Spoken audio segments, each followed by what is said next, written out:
This episode was pre-recorded as part of a live continuing education webinar.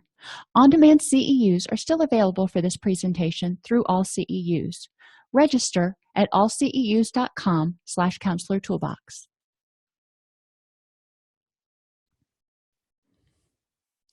I'd like to welcome everybody to today's presentation on common co-occurring issues, exploring the interaction between mental health, physical health, and addiction. So we're kind of putting together the stuff that we've been talking about for a couple of sessions now.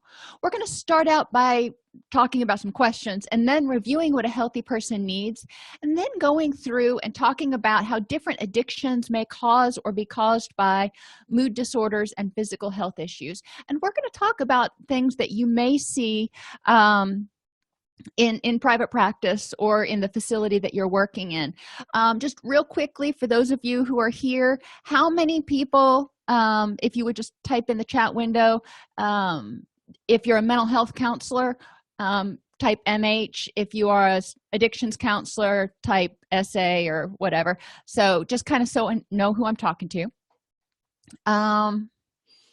Okay, so mostly mental health. Okay, cool.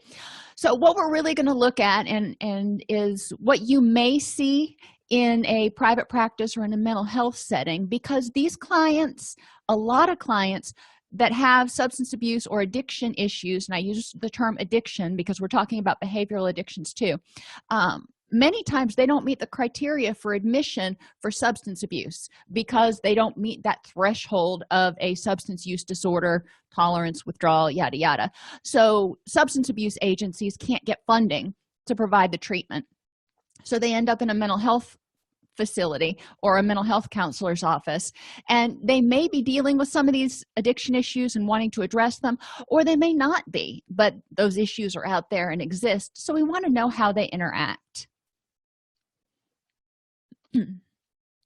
So told you we're going to have a couple questions to think about, and I'm just asking you to ponder these for right now, and you can add throughout the class if you want, but we're going to talk about it more at the end.